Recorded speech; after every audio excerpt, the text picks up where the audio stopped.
Kayak ya lumayan ada, cuman nggak sebanyak dan nggak seantusias minggu lalu. Oh saya mendapatkan kesimpulan ternyata apa yang disajikan, apa yang disuguhkan dan luas tempatnya berpengaruh terhadap kehadiran. Itu kadang sebagian masyarakat kita masih ada yang begitu.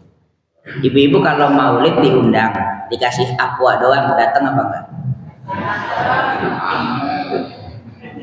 Mbak nih Pak RW saksi ya, Pak RW saksi ya.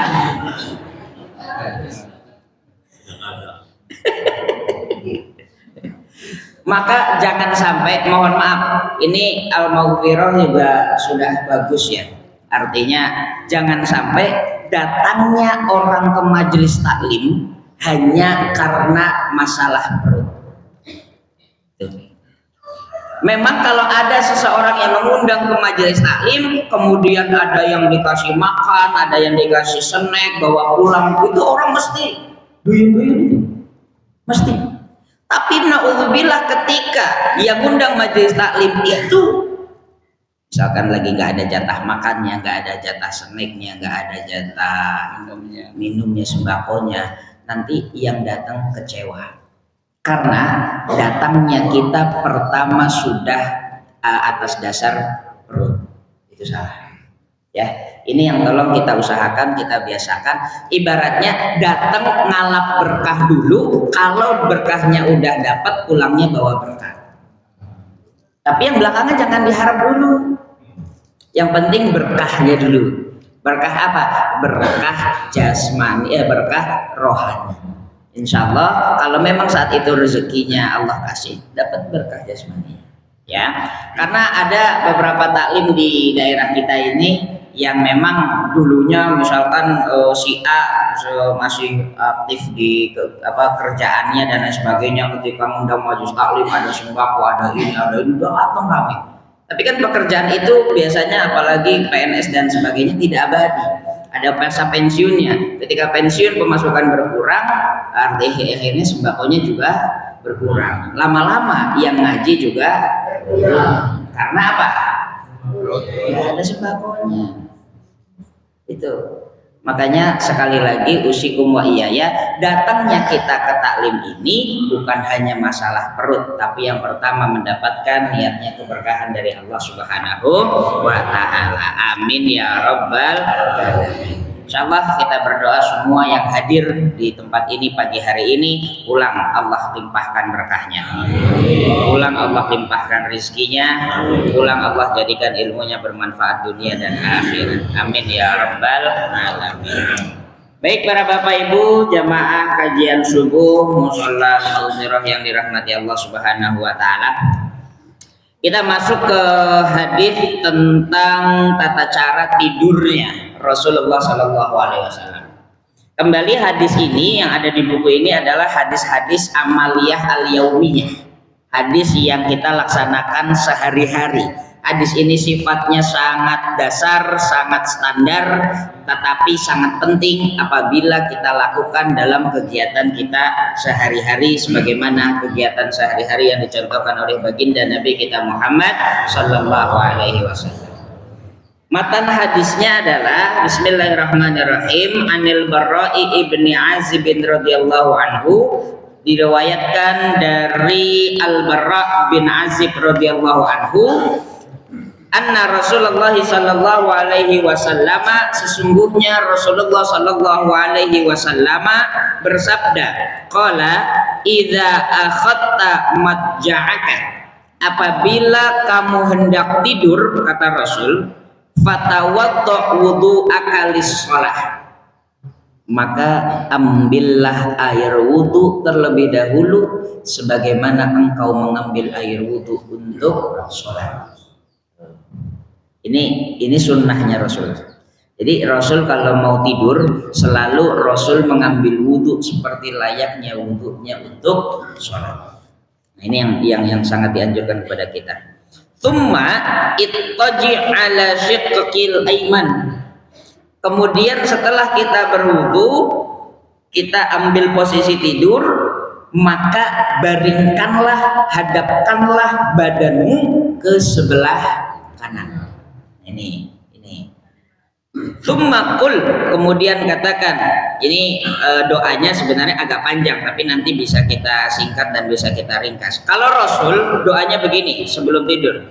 Allahumma inni aslamtu wajhi ilaika wa fawattu amri ilaika wa alja'tu dhahri ilaika raghbatan wa rahbatan ilaika la malja'a wa la manja minka la ilaika illa ilaika amantu bi kitabika alladhi anzalta wa bi nabiyyika alladhi arsalta waj'alhunna min akhiri kalamika fa in mutta min lailatika mutta wa anta 'alal fitrah. Apa? Hafal.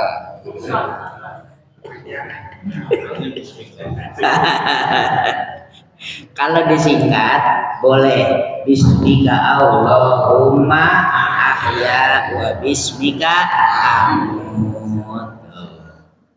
Kita kan suka tuh yang singkatan-singkatan tuh.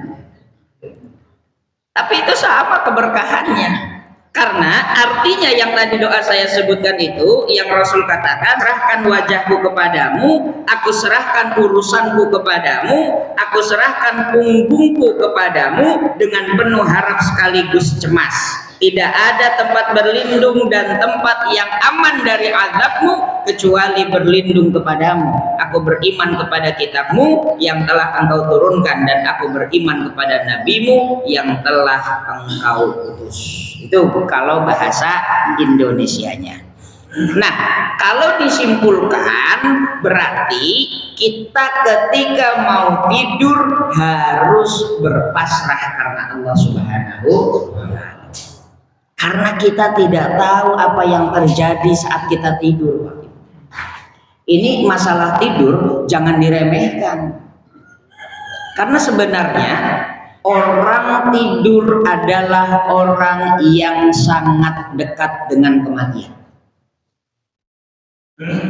Mohon maaf, saya punya teman waktu kuliah bareng di Kairo, orang Palu. Sekarang tinggalnya di Jogja.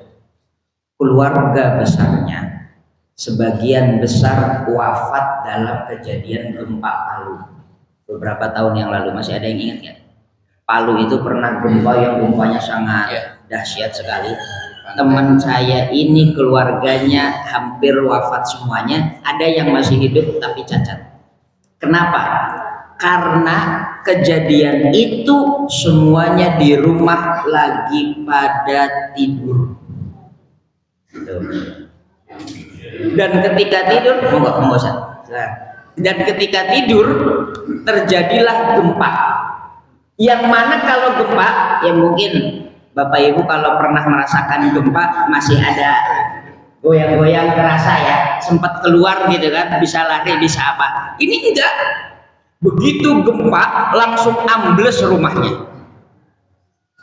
Siapa yang bisa menjamin keselamatan kita?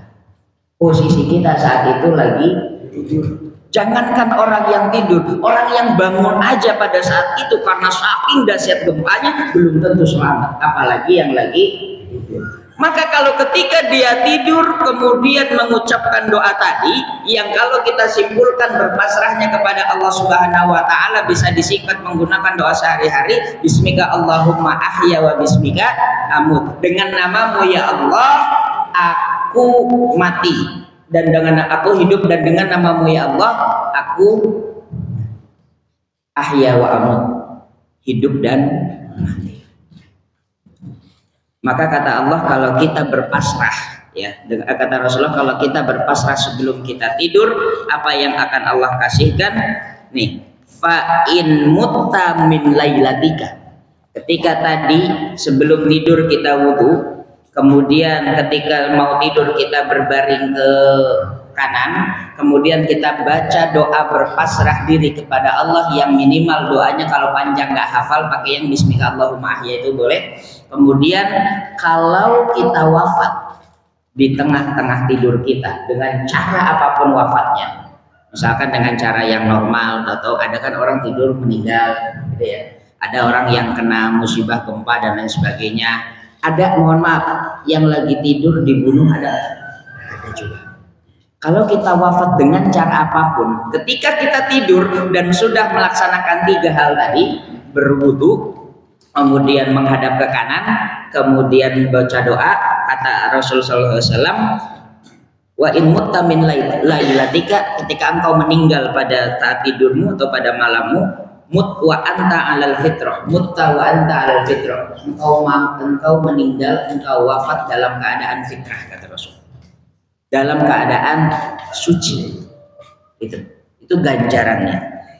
Qala faraddatuhunna li astadzkirahunna faqultu amantu bi rasulika alladzi arsalta. Nah, boleh ditambah pada Rasul yang kau utus. Itu boleh setelah bismika Allahumma ahya wa bismika amut. Aku beriman berserah diri kepadamu ya Allah dan kepada Rasul yang kau utus. Itu boleh tambahannya seperti itu. Nah, maka prinsipnya ini sunnah Rasul dalam hal tidur jangan diremehkan. Kadang usikum wa iya ya, kita masih banyak yang tidur aja. Ngantuk nih. Dah tidur, ada yang tidur sambil nonton, itu bukan nonton TV tapi TV nonton kita, ada yang begitu.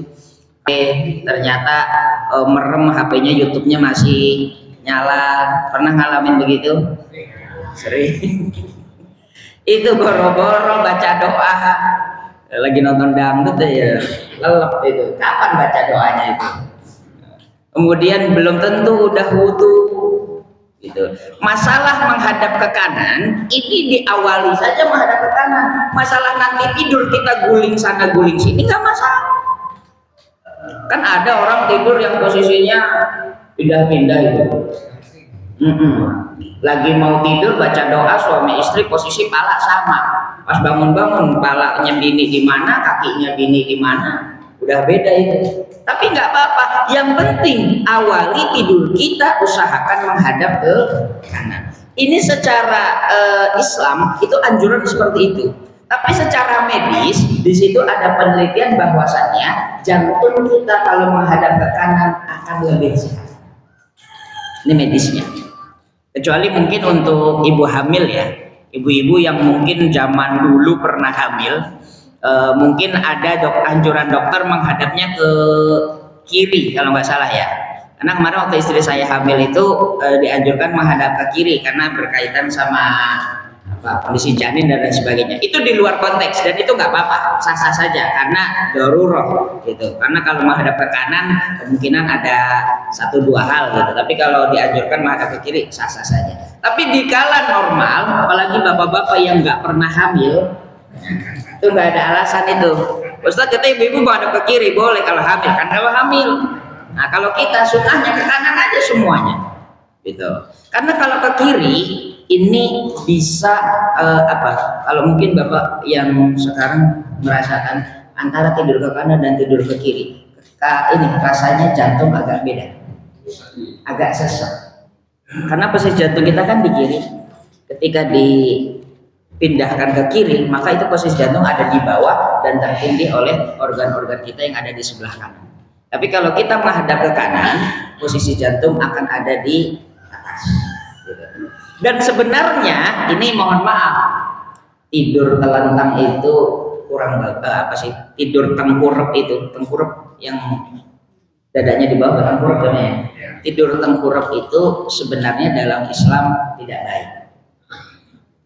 Kalau di Indonesia ini umum wajar, tapi mohon maaf kalau bapak datang ke Arab Saudi misalkan atau ke Mesir gitu ya, ini yang paling kelihatan waktu saya sempat tinggal di Mesir.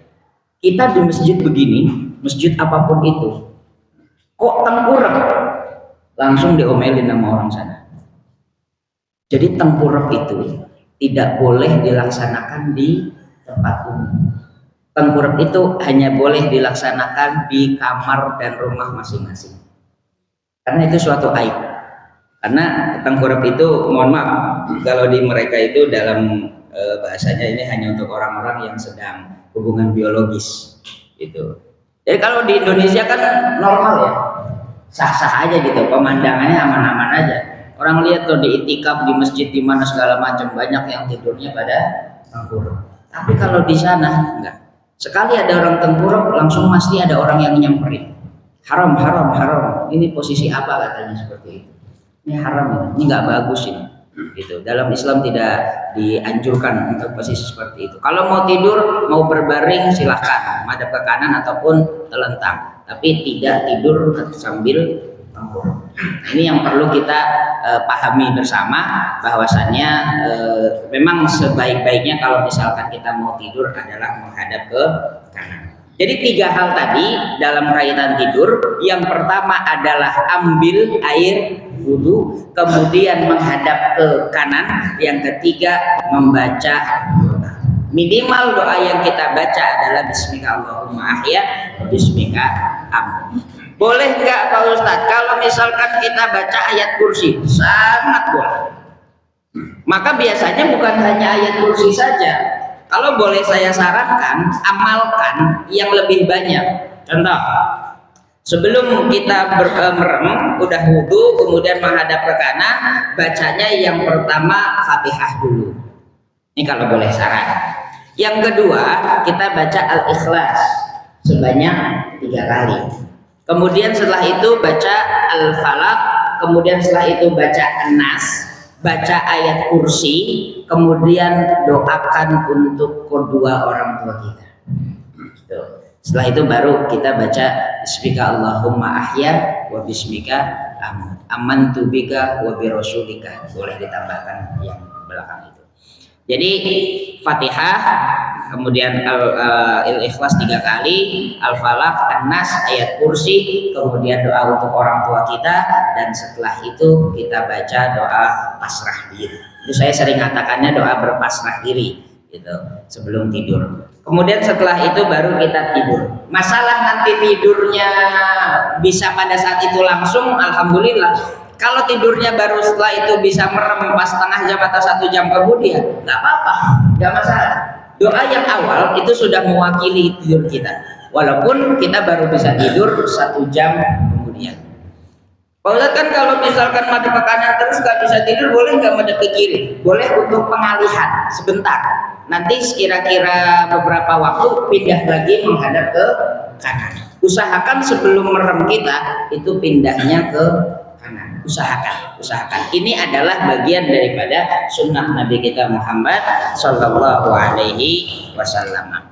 Maka ketika tadi kita dikatakan kita sudah melakukan itu semua, kemudian kita wafat di dalam tidur kita dalam keadaan apapun, keadaan normalkah, keadaan bencanakah, keadaan dibunuh orangkah, naudzubillah, maka janjinya yaitu meninggal dalam keadaan fitrah, suci. Ngomong-ngomong tentang meninggal suci itu, Pak RT mana Pak RT? Hah? Pak RT? RT mana RT? Gak ada? Kemarin itu saya pagi-pagi jam 7 ke pemakaman TPU Susukan yang depan ini Pak Puskesmas Kecamatan Ciracas itu.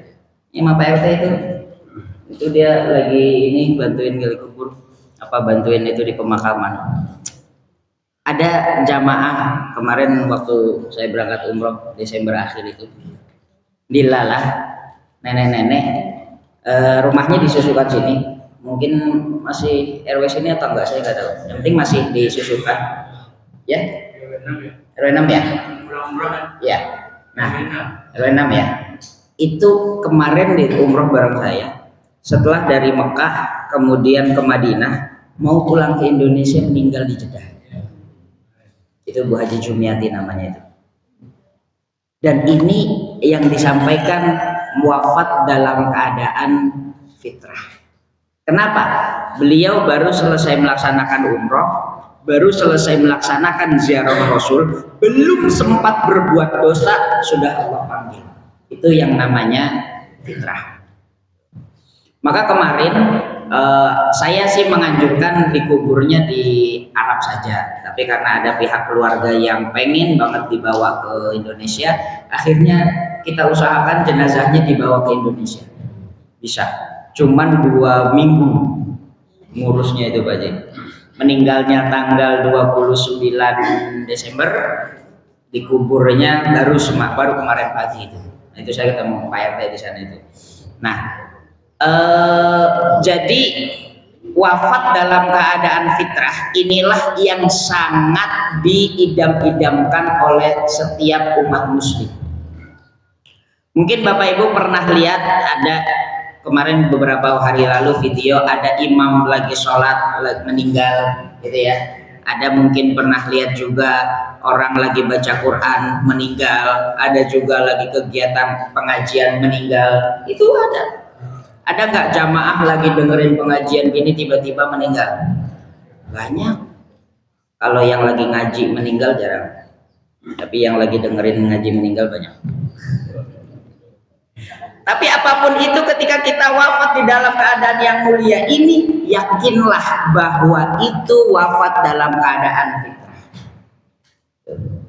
Maka kita sangat berharap kepada Allah, ke setiap sholat ya selipkan doa Allahumma khtimna bihusnil khotimah. Jangan sampai Allah mengutus malaikat maut ketika kita lagi maksiat. Mohon maaf. Jangan sampai ketika lagi maksiat. Maksiat itu bisa macam-macam juga. Contoh. Orang sakit jantung kan nggak ada yang tahu. Lagi nonton YouTube-nya artis seksi. Tiba-tiba malaikat maut datang. Itu kira-kira lagi maksiat apa lagi? Hati-hati itu. Lagi nonton TV yang ditonton rumpi. Gosip-gosip artis. Itu kan lagi maksiat sebenarnya. Tiba-tiba serangan jantung datang. Makanya setiap kita lagi berbuat maksiat usikum wa iyaya, maka kita harus ingat selalu dengan yang namanya kematian. Dan tadi saya katakan orang yang dekat dengan kematian, yang paling dekat biasanya orang yang saat itu sedang tidur, karena dia sulit untuk mengantisipasi kematiannya. Apalagi di waktu malam ya. Misalkan orang lagi tidur ternyata sakit jantung, nggak sempat minta tolong, keluarganya lagi pada tidur semua dan lain sebagainya. Kebakaran bisa jadi di waktu malam, konslet listrik bisa jadi di waktu malam, dan kita sedang keadaan tidur, sedang dalam keadaan lemah, tidak sadarkan diri. Ini bisa menjadi wasilah kita dalam keadaan fitrah maupun tidak fitrah. Maka amalkan apa yang Rasul anjurkan. Insya Allah kita semua menjadi husnul khotimah. Amin ya rabbal alamin. Oke, kemudian Bapak Ibu yang dirahmati Allah Subhanahu wa taala, hadis selanjutnya yaitu tentang sholatnya sholat fajar atau sholat subuh, bisa dikatakan sholat fajar atau bisa dikatakan sholat subuh. Bismillahirrahmanirrahim. Ini sholat malam dulu sebelum sholat subuh, sholat malam. An Aisyah radhiyallahu anha, dari Aisyah istri Rasul sallallahu alaihi wasallam radhiyallahu anha qalat, Aisyah berkata, kana Rasulullah sallallahu alaihi wasallam idza qama minal laili li yusalliya iftataha salatahu bi rak'ataini khafifataini.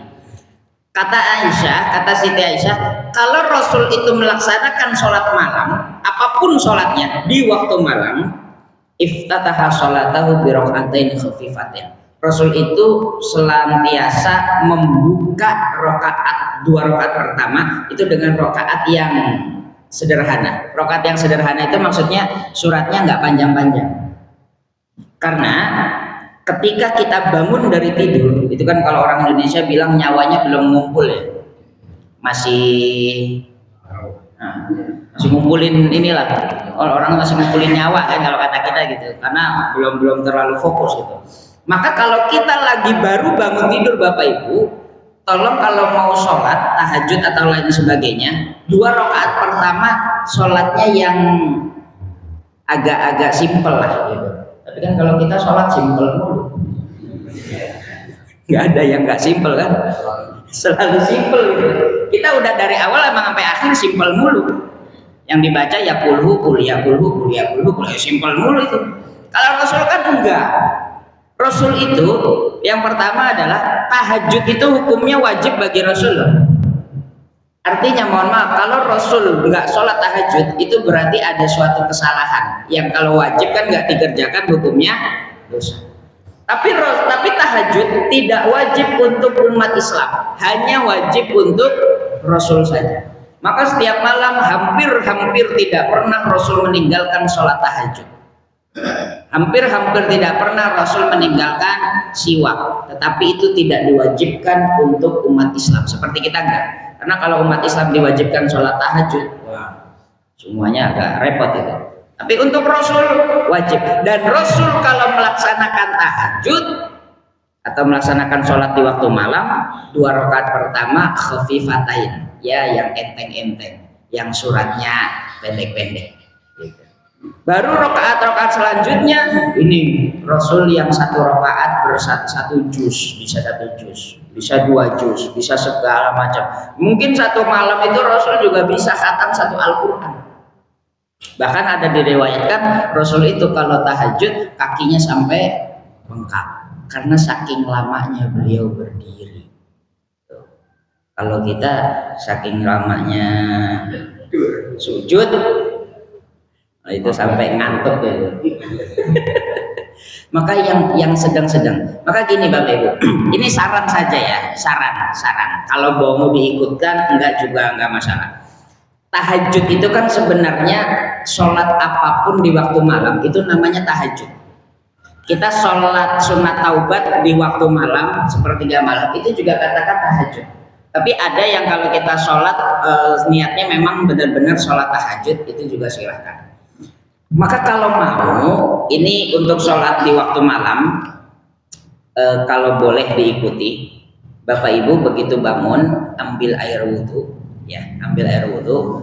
Yang pertama kali dilaksanakan jangan langsung sholat tahajud dulu.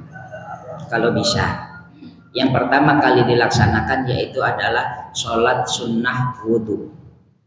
Nah, ya, sholat sunnah bisa dikatakan sholat sunnah wudhu. Caranya gimana? Sholat seperti sholat yang lainnya, hanya niatnya saya niat sholat sunnah wudhu, gitu.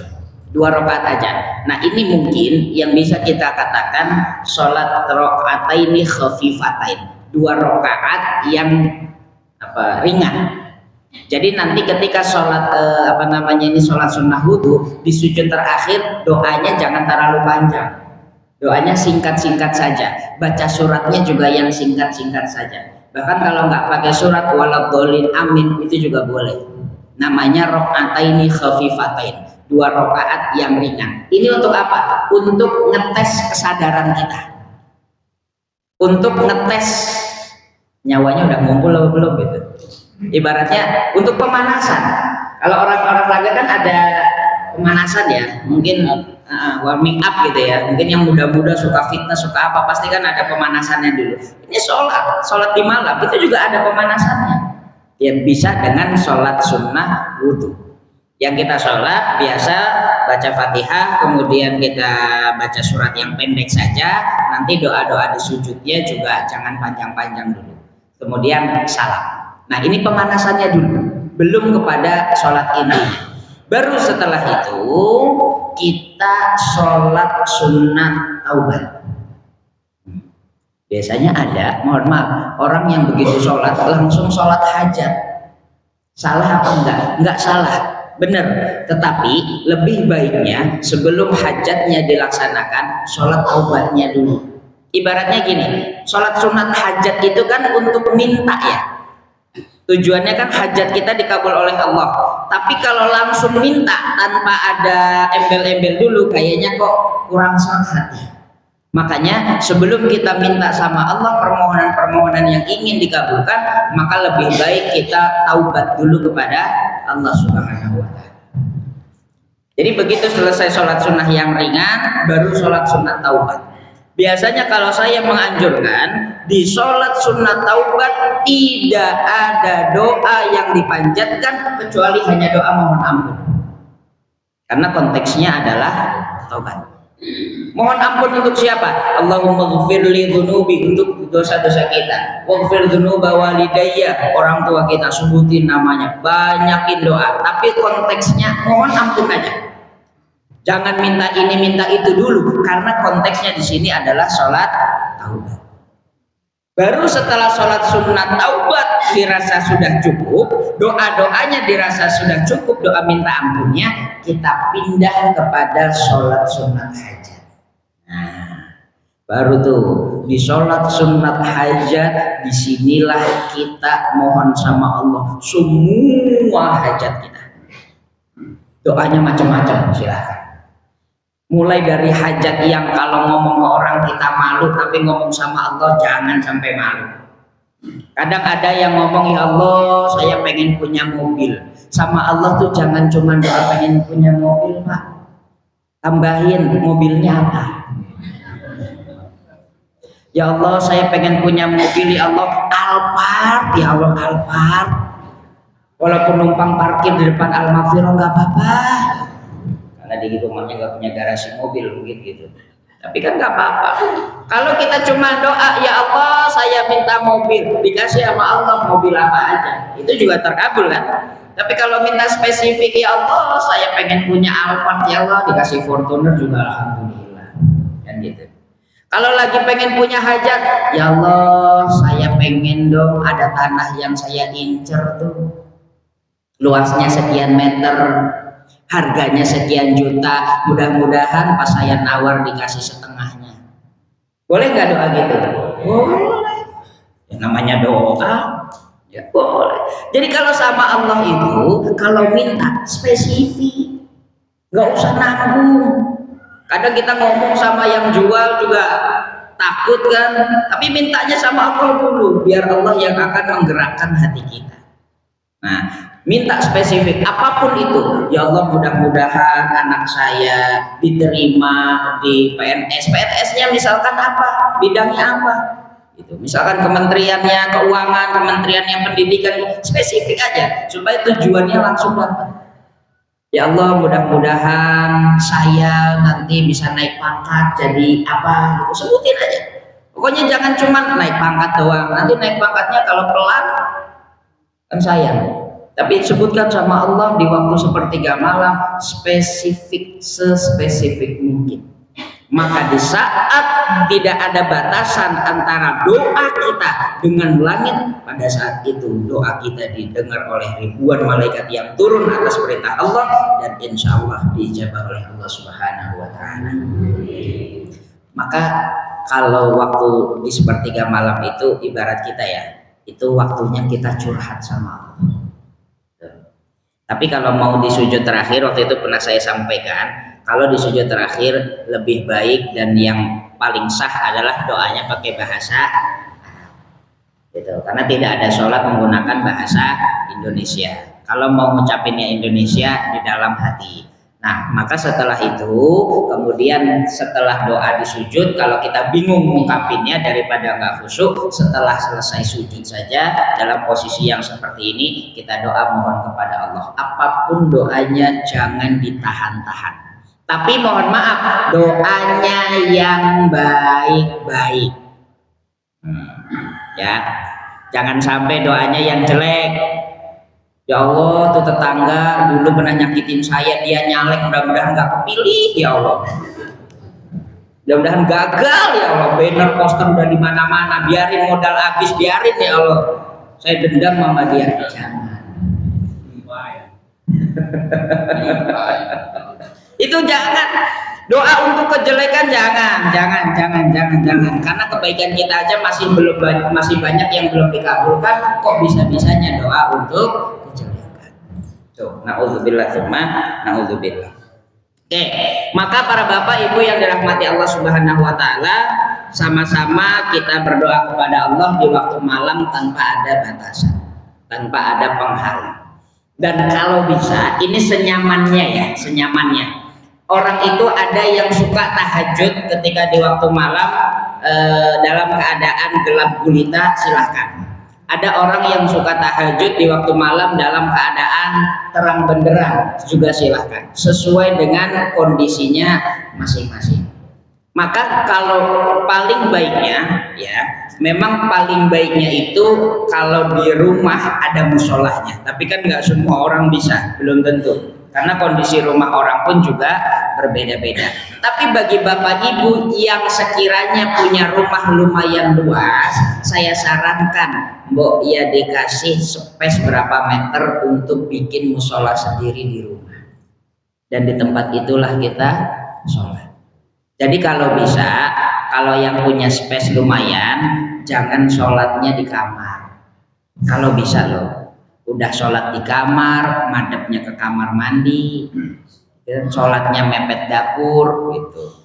Boleh nggak sih? Boleh, asalkan nggak di dalam kamar mandi. Tapi bagi yang punya space lebih, tolong kalau bisa rumahnya dikasih musola.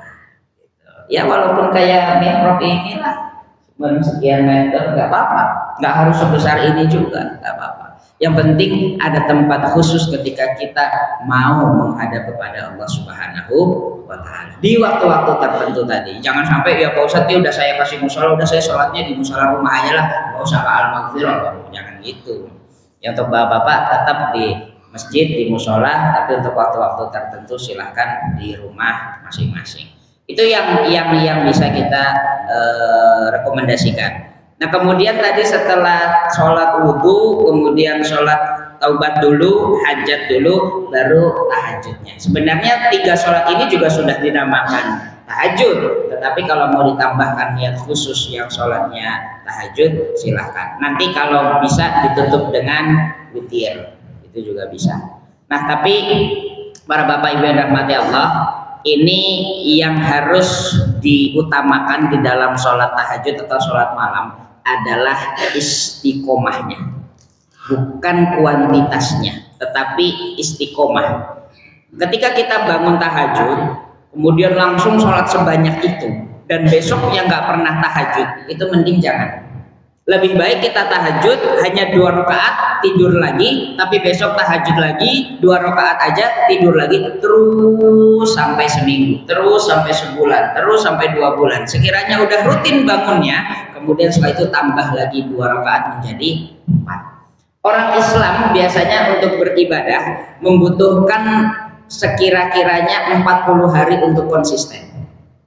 Jadi Bapak Ibu kalau misalkan mau dianggap konsisten, coba 40 hari. Kalau 40 hari ini sudah bisa rutin, insya Allah kedepannya akan mudah dijalankan. Tapi kalau cuma nyoba-nyoba, duha besok sibuk nggak usah Nah ini biasanya 40 hari pertama untuk konsisten itu yang berat. Bagaimana kita bisa memaksakan diri kita untuk konsisten di 40 hari? Misalkan kayak tadi kita duha. Hari ini duha bisa nih, orang libur kan, hari Ahad libur. Besok duha belum tentu bisa, karena mungkin kesibukan masing-masing. Tapi kalau kita memaksakan diri kita di tengah-tengah kesibukan, itu yang baik dan itu yang sulit. Memaksakan diri kita 40 hari untuk konsisten duha, itu yang sulit di 40 hari pertama. Tapi kalau 40 hari pertama ini sudah istiqomah, insya Allah selanjutnya akan mudah sendiri. Kalau 40 hari kita mencoba bangun untuk tahajud, insya Allah selanjutnya tanpa kita harus setel alarm, insya Allah mata kita udah melek dengan sendirinya. Kadang kan kita bangun malam itu kalau dinyalain alarm gitu. Tapi kalau sudah terbiasa, kita tidur jam berapapun, tapi jam 2 sering bangun, jam 2 akan bangun. Itulah perbedaannya antara niat dengan yang tidak niat. Gitu. Kadang ada orang juga yang sudah disetel alarm tapi nggak bangun-bangun. Gitu. Atau ada yang bangun tapi malah matiin alarm, merem lagi habis itu. Nah ini yang susah ini, karena apa? Baru nyoba, mesti ada godaan itu mesti. Tapi kalau 40 hari kita sudah lewati, insya Allah walaupun nggak disetel alarm udah melek sendirinya. Amin ya robbal alamin. Baik, sampai sini ada pertanyaan dulu, karena kurang lebih sekitar 5 menit lagi atau 7 menit lagi akan masuk waktu syuruk. Silakan Bapak Ibu jika ada pertanyaan tentang masalah atau materi yang kita bahas ataupun yang di luar materi yang kita bahas, dipersilakan. Ayo silakan Bapak-bapak, Ibu-ibu. Oke. Kalau tidak ada, saya mohon ini terkait dengan masalah tidur. Masalah tidur tadi selain dijelaskan itu disunahkan juga katanya, disunahkan juga untuk menghadap kiblat. Nah itu mohon untuk penjelasan Pak Ustaz. Ya. Tidur menghadap kiblat bagi yang posisi tempat tidurnya memungkinkan. Ya.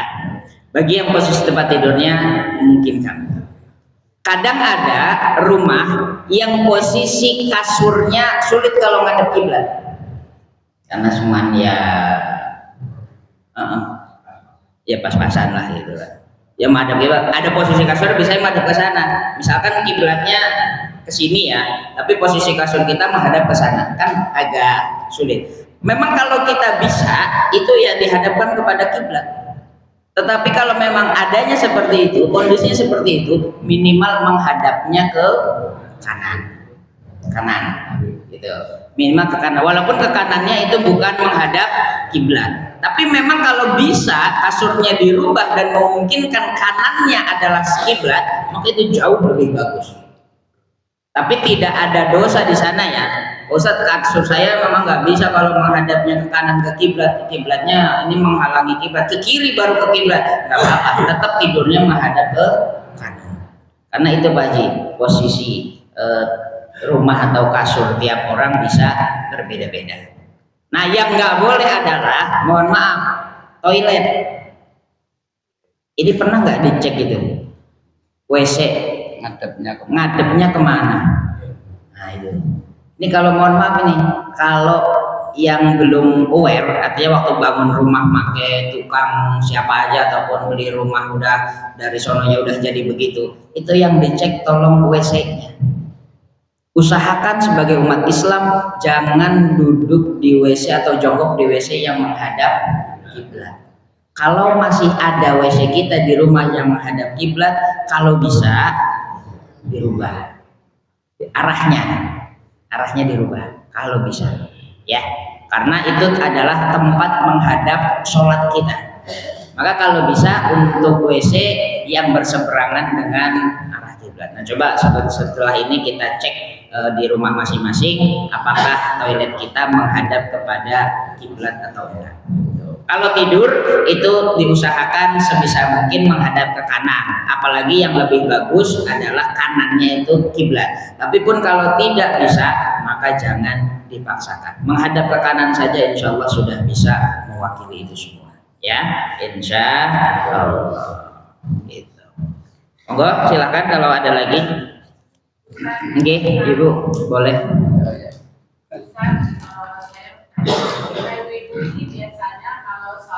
Salat jemaahnya di bawah di gedung sebelah. Sekarang karena ada pengajian kita di sini. Apakah dengan sholat beda gedung di sebelah kita itu berjamaah apa pahalanya? Oke. Tapi ada itunya, ada speakernya. Ada speakernya. Oke. Yang pertama, boleh nggak orang sholat beda tempat gitu ya?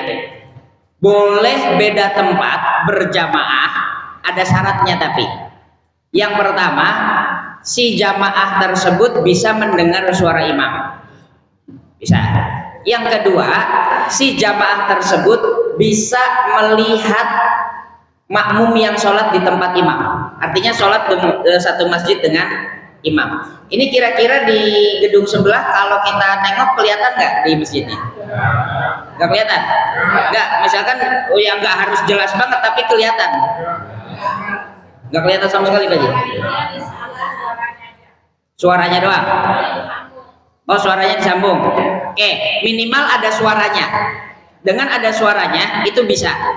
Tapi kalau misalkan suaranya nggak ada, nggak kedengeran, terus ada apa namanya jamaah yang di sini pun juga nggak kelihatan, kalau bisa digabung. CCTV. Oh, CCTV masuk lagi sholat kecuali kalau lagi ini Pak Ji, misalkan speaker mati, salah satu jamaah harus ke belakang terus jadi Bilal, misalkan Allahu Akbar, kan ini nggak kedengeran nih, speaker mati nih, maka yang di sana harus jadi Bilal, teriak Allahu Akbar, biar yang di samping kedengeran. Itu biasanya sholat di samping kalau lagi apa?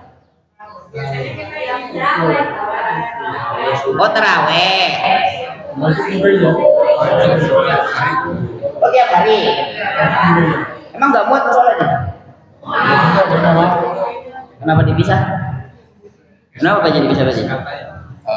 Begini, kalau di majelis taklim memang terbiasa terkondisikan untuk kegiatan-kegiatan.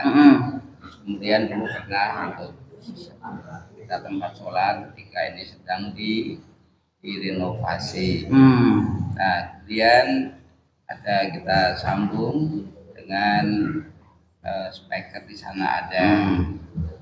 Nah, ketika ibu tidak ada di sana, nah kita agak perlu speaker ke sana. Tapi kalau ketika ada jamaahnya, speaker kita hidupkan yang ke sana, ya ke majelis taklim. Itu biasanya sholat apa di sana ibu-ibu? Subuh. Bisa subuh. Nah, ini subuh di sini. Ini subuh di sini. Oh, karena ada pengajian doang. Oh, iya. Di atas nggak bisa biar saya.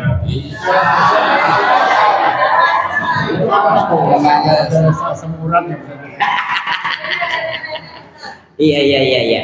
Ya prinsipnya boleh-boleh saja selama bisa mengikuti makmum. Ya, selama bisa mengikuti imam.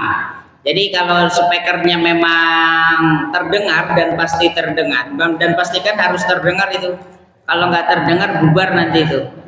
Ya, nggak sah. Karena apa? Jangan sampai imamnya udah sujud, makmumnya masih baca qulhu. Tuh. Karena itu tidak mengikuti imam. Kalau ada kejadian seperti itu bagaimana? Yang di sana ngulang lagi. Kalau dilalah speakernya mati. Kayak tadi kan mati tuh sebentar ya. Ya kan ini kalau tadi kan lagi azan mati lampu tuh. Musola ke depan situ tuh yang ada pagernya, terus bisa teriak menjadi Bilal. Kalau ada orang teriak di sana kedengeran nggak? Nah itu bisa. Jadi kalau misalkan naudzubillah ya ada kejadian seperti itu, speaker mati lampu tuh speaker mati, di sini masih sholat, maka yang paling belakang laki-laki tolong mundur. Cara mundurnya mengikuti mazhab Imam Syafi'i. Mohon maaf ini saya contohkan dikit ya. Kalau di Imam Syafi'i itu kan ada gerakan sholat lebih dari 3 kali berturut-turut kan batal ya. Maka cara mundurnya, misalkan di softnya di karpet merah tuh, lampu mati terus langsung mundur, tapi mundurnya begini, 1, 2, berhenti dulu sejenak, terus 1, 2, berhenti. Karena kalau ngikutin Imam Syafi'i kita mundurnya gini nih, kayak orang jalan, itu membatalkan. Karena 3 kalinya berturut-turut. Jadi mundur saja, 1, 2, berhenti. 1, 2. Sama kalau maju, ini biasanya suka-suka bapak-bapak kalau Jumatan di masjid mana gitu. Kalau Jumatan kan pas duduk itu kelihatannya penuh. Giliran pas bangun kosong. Ternyata imamnya buru-buru, Allahu Akbar, yang depan softnya masih pada kosong. Ini biasanya di masjid gede nih kayak di Atin, Istiqlal, suka begitu. Maka kalau mau majunya adalah 1, 2, berhenti dulu. Baru 1, 2. Kalau karpet segede ini 1 langkah nggak bisa ini, harus 2 kali untuk maju. Maka menggunakannya cara-caranya seperti tadi. Kalau langsung 1, 2, 3, 4 dan segala macam itu kalau kita menggunakannya Imam Syafi'i nanti membatalkan sholat seperti itu. Itu Pak Haji kira-kira ya solusinya ya. Ini kan kita gambaran saja. Kalau ternyata ada kendala di teknis. Di Masjidil Haram pun juga begitu Bapak Ibu. Saya pernah sholat di gedung yang berbeda, dilalah tempat gedungnya itu listriknya atau speakernya mati. Karena kan kita ngikutinnya imam ke Masjidil Haram. Speakernya yang di tempat kita sholat di hotel itu nggak nyala, mati. Maka solusinya gimana? Karena itu kelihatan kita ngikutin apa yang dia lakukan, gerakannya. Maka itu tadi, yang pertama suaranya terdengar, kemudian kalau itu bisa dilihat, itu supaya kalau suaranya mati kita masih bisa melihat makmumnya. Itu makmum lagi ngapain? Oh makmum lagi ruku, kita ikut ruku. Walaupun mungkin agak-agak nggak konsen gitu ya, karena harus melihat apa yang dilaksanakan oleh makmum yang lainnya.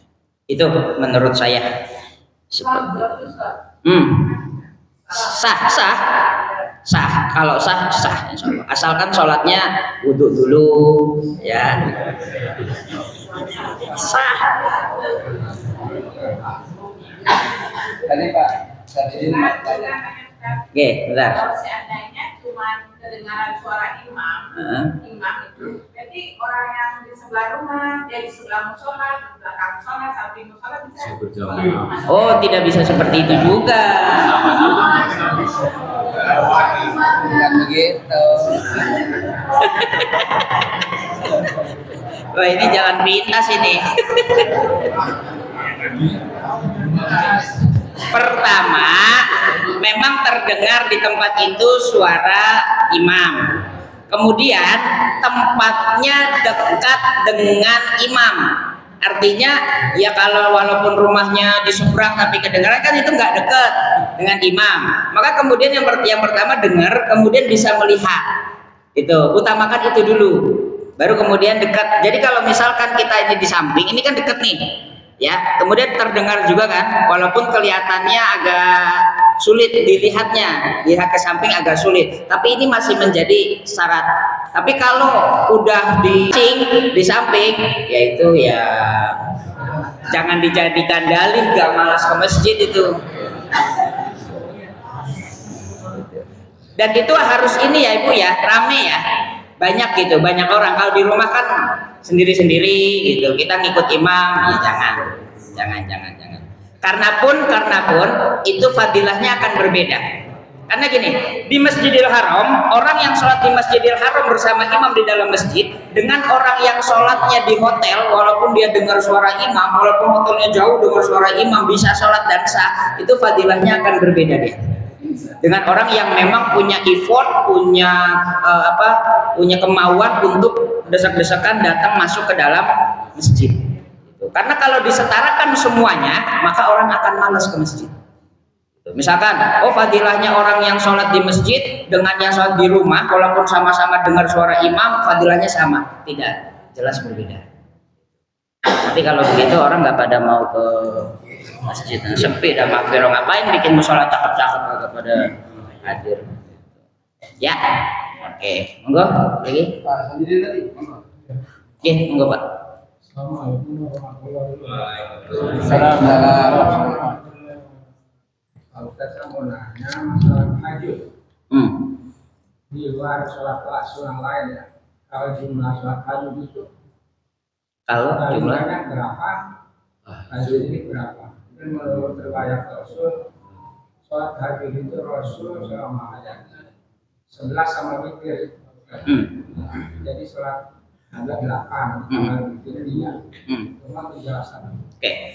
Untuk sholat tahajud minimal 2. Seminimal-minimalnya 2. Maksimal berapa? Bebas. Maksimal tidak ada batas. Semampu kita, sekuat kita. Memang kalau ngikutin Rasul jumlahnya segitu karena setiap rakaat 1 juz. Tuh. Dan waktunya panjang. Coba bayangkan Rasul misalkan tahajudnya 8 atau 10 rakaat ya. 1 rakaat 1 juz.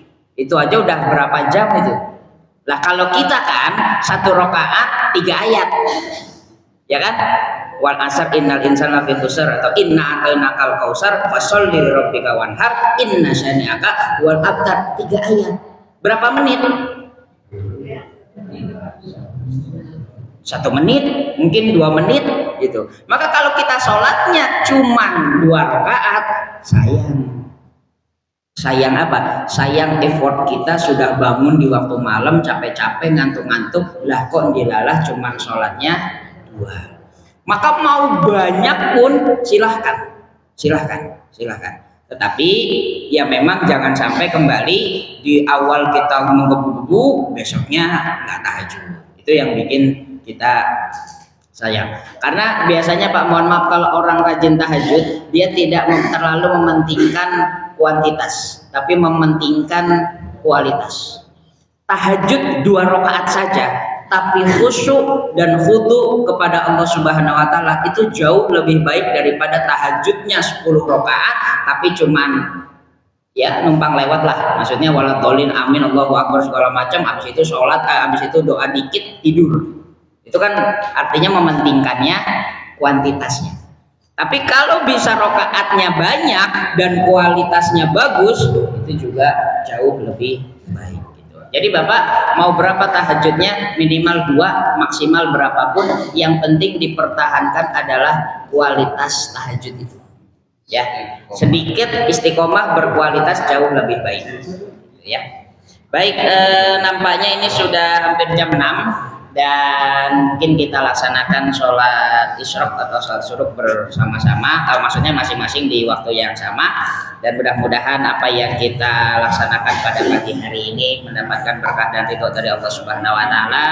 Semoga kita semua bisa istiqomah di jalan Allah Subhanahu wa taala, dan mudah-mudahan apa yang kita laksanakan bermanfaat untuk diri kita dan maksimal untuk orang yang ada di sekitar kita. A'udzubillahi minasyaitonirrajim. Bismillahirrahmanirrahim. Alhamdulillahirabbil alamin hamdan syakirin hamdan na'imin hamdan yuafi ni'amahu yukafi mazidah. Innama yanfa'una warzuqna uluman tanfa'una fid dini wad dunya wal akhirah. Rabbana taqabbal minna innaka antas samiul alim wa tub 'alaina innaka antat tawwabur rahim. Allahumma barik lana fi ilmina wa barik fi rizqina wa barik auladana wa azwajana wa banatina wa barik kulla jamaah musalla al-mughfirah wa barik seluruh yang hadir di majelis taklim pagi ini ya Allah. Birahmatik ya rabbal alamin. Rabbana atina fid dunya hasanah wa fil akhirati hasanah wa qina adzabannar. Subhana rabbika rabbil izzati amma yasifun wa salamun alal mursalin walhamdulillahi rabbil alamin. Terima kasih. Assalamualaikum warahmatullahi wabarakatuh. Waalaikumsalam.